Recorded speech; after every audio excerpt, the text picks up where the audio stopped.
শুনছেন, আপনারা জানি আপনারা দূর থেকে শুনছেন। প্রিয় গোপালগঞ্জবাসী, আমরা আজকে গোপালগঞ্জে এসেছিলাম দেশ গড়তে জুলাই পদযাত্রা কর্মসূচি নিয়ে।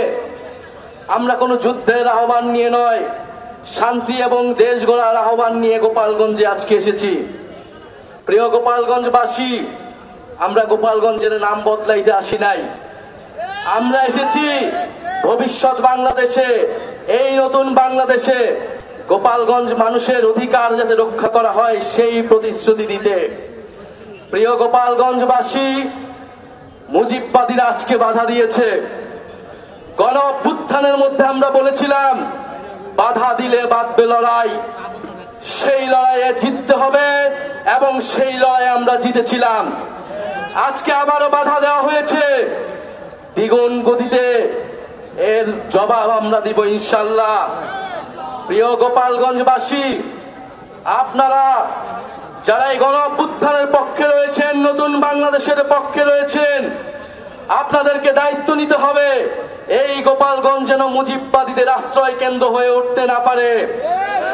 যদি পুলিশ প্রশাসন ব্যর্থ হয়, নিজেদেরকে রক্ষা করার দায়িত্ব, নিজেদের জেলার মর্যাদা রক্ষা করার দায়িত্ব, বাংলাদেশকে রক্ষা করার দায়িত্ব আমাদের নিজেদেরকেই নিতে হবে, যেরকমটা আমরা গণ অভ্যুত্থানে নিয়েছিলাম।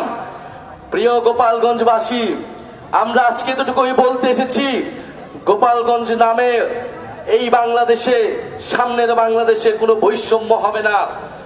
গোপালগঞ্জ নামেও চাকরিতে কোনো বৈষম্য আমরা সহ্য করব না, কিন্তু গোপালগঞ্জেও কোনো সন্ত্রাসীদের আস্তানা আমরা সহ্য করব না। মুজিববাদীরা মুক্তিযুদ্ধকে কলুষিত করেছে, গোপালগঞ্জকেও কলুষিত করেছে। সেই গোপালগঞ্জকে আমরা আবার পুনরুদ্ধার করব, আবার সমুন্নত করব। প্রিয় সংগ্রামী বন্ধুগণ, আমাদের যারা সনাতন ভাই বোনেরাও রয়েছেন, এই আওয়ামী লীগ সনাতন ভাই বোনদের জমি দখল করেছে, তাদের সাথে বেইনসাফি করেছে। আমাদের এই নতুন বাংলাদেশে আমরা সকল ধর্মের অধিকার রক্ষা করব, মান মর্যাদা রক্ষা করব।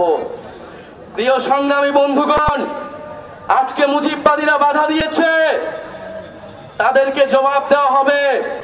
আমরা যদি আজকে এখানে দাঁড়িয়ে ঘোষণা দেই, সারা বাংলাদেশ এই গোপালগঞ্জে এসে জড়ো হবে। কিন্তু আমরা সময় দিয়ে যাচ্ছি। আজকে যে বাধা দেওয়া হলো, কারা বাধা দিয়েছে, কোন সাহসে বাধা দিয়েছে, কোন সাহসে মুজিববাদীরা এখনো গোপালগঞ্জে আশ্রিত রয়েছে, কারা আশ্রয় দিয়েছে? দ্রুত সময়ের মধ্যে বিচার যদি না হয়, আমরা আবারও আসবো গোপালগঞ্জে। আমরা নিজ হাতে দায়িত্ব নিয়ে গোপালগঞ্জকে মুজিববাদীদের থেকে মুক্ত করব ইনশাআল্লাহ। প্রিয় সংগ্রামী বন্ধুগণ, জাতীয় নাগরিক পার্টি আপনাদের সাথে থাকবে। বাধা বিপত্তি যা কিছু আসুক, আমরা আজকে শেষে এখানে দাঁড়িয়েছি, আমরা আবারও আসবো। জাতীয় নাগরিক পার্টি আপনাদের সাথে থাকবে। মুজিববাদের কবর রচনা করে, ৭২-এর সংবিধানের কবর রচনা করে গণতান্ত্রিক বাংলাদেশ গড়ে তুলবো, এটা আপনাদের কাছে আজকে আমাদের ওয়াদা। আজকের এই দিনে আবু সাইদ শহীদ হয়েছিলেন, আমাদের ওয়াসিম শহীদ হয়েছিলেন, আমাদের ৬ জন শহীদ হয়েছিলেন। সেই শহীদের রক্তের শপথ মুজিববাদীদের আমরা বাংলাদেশে গোপালগঞ্জে আর কোনোদিন দাঁড়া হতে দেব না। ইনকিলাব ইনকিলাব, মুজিববাদ মুজিববাদ, ইনকিলাব ইনকিলাব, মুজিববাদ মুজিববাদ। সংগ্রামী সহযোদ্ধারা, আজকে আমাদের এই পথ